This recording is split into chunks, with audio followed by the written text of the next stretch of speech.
नमस्कार दोस्तों, कथा सागर में आपका स्वागत है। आज आप सुनेंगे सुदर्शन जी की कहानी बात अठन्नी की, गार्गी की आवाज में। इस कहानी में समाज में व्याप्त रिश्वतखोरी की ओर ध्यान आकृष्ट किया गया है। इस कहानी द्वारा यह स्पष्ट किया गया है कि अमीर वर्ग चाहे कितनी भी रिश्वत क्यों न ले ले, वह कभी पकड़ा नहीं जाता। उसके विपरीत यदि एक गरीब व्यक्ति केवल अठन्नी की चोरी करता है तो उसे बड़ा अपराधी करार कर दिया जाता है। बात अठन्नी की कहानी समाज में व्याप्त रिश्वतखोरी और भ्रष्टाचार पर कटाक्ष करती है। रसीला इंजीनियर बाबू जगत सिंह के यहाँ नौकर था। 10 रुपए वेतन था। गांव में उसके बूढ़े पिता, पत्नी, एक लड़की और 2 लड़के थे। इन सब का भार उसके कंधों पर था। वह सारी तनख्वाह घर भेज देता, पर घर वालों का गुजारा न चल पाता था। उसने इंजीनियर साहब से वेतन बढ़ाने की बार बार प्रार्थना की, पर वह हर बार यही कहते, अगर तुम्हें कोई ज्यादा दे तो अवश्य चले जाओ, मैं तनख्वाह नहीं बढ़ाऊंगा।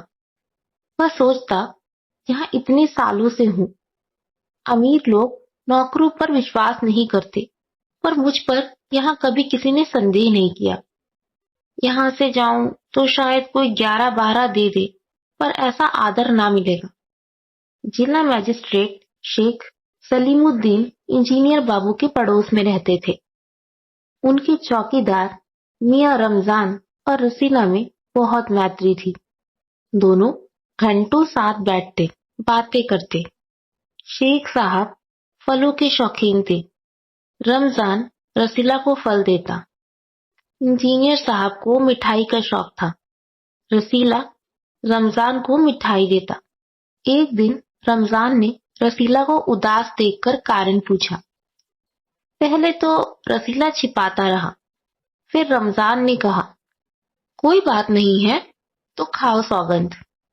रसीला ने रमजान का हट देखा तो आंखें भर आईं।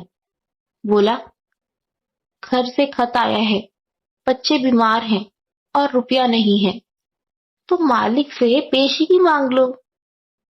कहते हैं 1 पैसा भी ना दूंगा। रमजान ने ठंडी सांस भरी। उसने रसीला को ठहरने का संकेत किया और आप कोठरी में चला गया। थोड़ी देर बाद उसने कुछ रुपए रसीला की हथेली पर रख दिए। रसीला के मुंह से एक शब्द भी ना निकला। सोचने लगा, बाबू साहब की मैंने इतनी सेवा की, पर दुख में उन्होंने साथ ना दिया। रमजान को देखो, गरीब है, परंतु आदमी नहीं देवता है। ईश्वर उसका भला करे। रसीला के बच्चे स्वस्थ हो गए। उसने रमजान का ऋण चुका दिया। केवल 8 आने बाकी रह गए। रमजान ने कभी भी पैसे न मांगे, फिर भी रसीला उसके आगे आंख न उठा पाता था। एक दिन की बात है, बापू जगत सिंह किसी से कमरे में बात कर रहे थे। रसीला ने सुना इंजीनियर बाबू कह रहे हैं, बस 500? इतनी सी रकम देकर आप मेरा अपमान कर रहे हैं। हुजूर मान जाइए, आप समझे आपने मेरा काम मुफ्त किया है। रसीला समझ गया कि भीतर रिश्वत ली जा रही है। सोचने लगा, रुपया कमाने का यह कितना आसान तरीका है। मैं सारा दिन मजदूरी करता हूँ, तब महीने भर बाद 10 रुपए हाथ आते हैं। वह बाहर आया और रमजान को सारी बात सुना दी। रमजान बोला, बस इतनी सी बात? हमारे शेख साहब तो उनके भी गुरु हैं। आज भी एक शिकार फंसा है, 1000 से कम तय ना होगा। भैया गुनाह का फल मिलेगा या नहीं, यह तो भगवान जाने, पर ऐसी ही कमाई से कोठियों में रहते हैं। और एक हम हैं कि परिश्रम करने पर भी हाथों में कुछ नहीं रहता। रसीला सोचता रहा, मेरे हाथ से सैकड़ों रुपए निकल गए, पर धर्म ना बिगड़ा। एक एक आना भी उड़ाता तो काफी रकम जुट जाती। इतने में इंजीनियर साहब ने उसे आवाज लगाई, रसौली, दौड़कर 5 रुपए की मिठाई ले आ। रसीला ने 4.5 रुपए की मिठाई खरीदी और रमजान को अठन्नी लौटाकर समझा कि कर्ज उतर गया। बाबू जगत सिंह ने मिठाई देखी तो चौंक उठे। यह मिठाई 5 रुपए की है। हुजूर, 5 की ही है। रसीला का रंग उड़ गया। बाबू जगत सिंह समझ गए। उन्होंने रसीला से फिर पूछा। रसीला ने फिर वही दोहराया। उन्होंने रसीला के मुंह पर एक तमाचा मारा और कहा, चल मेरे साथ जहां से लाया है। हुजूर, झूठ कहूं तो। रसीला ने अपनी बात पूरी भी न की थी कि इंजीनियर बाबू चिल्लाए, अभी सच और झूठ का पता चल जाएगा। अब सारी बातें हलवाई के सामने ही कहना। अब कोई रास्ता ना बचा था।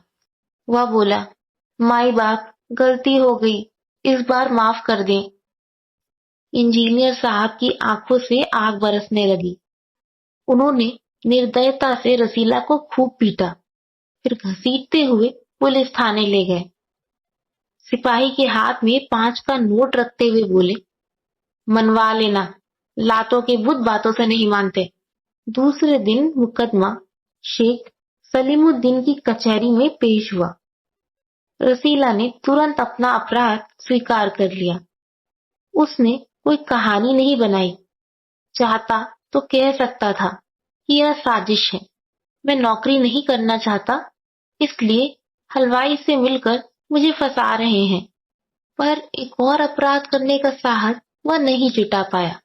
उसकी आंखें खुल गई थी। हाथ जोड़कर बोला, हुजूर, मेरा पहला अपराध है, इस बार माफ कर दीजिए, फिर गलती ना होगी। शेख साहब न्यायप्रिय आदमी थे। उन्होंने रसीला को 6 महीने की सजा सुना दी और रुमाल से मुंह पोंछा। यह वही रुमाल था जिसमें एक दिन पहले किसी ने 1000 रुपए बांध कर दिए थे। फैसला सुनकर रमजान की आंखों में खून उतर आया। सोचने लगा, यह दुनिया न्याय नगरी नहीं, अंधेर नगरी है। चोरी पकड़ी गई तो अपराध हो गया। असली अपराधी बड़ी बड़ी कोठरियों में बैठकर दोनों हाथों से धन बटोर रहे हैं। उन्हें कोई नहीं पकड़ता। रमजान घर पहुंचा। एक दासी ने पूछा, रसीला का क्या हुआ? 6 महीने की कैद। अच्छा हुआ, वह इसी लायक था। रमजान ने गुस्से से कहा, यह इंसाफ नहीं, अंधेर है। सिर्फ एक अठन्नी की ही तो बात थी। रात के समय जब 1000-500 के चोर नरम गद्दों पर मीठी नींद सो रहे थे, अठन्नी का चोर जेल की तंग अंधेरी कोठरी में पछता रहा था। दोस्तों, आप सुन रहे थे सुदर्शन जी की कहानी बात अठन्नी की, गार्गी की आवाज में। Thank you and have a good day.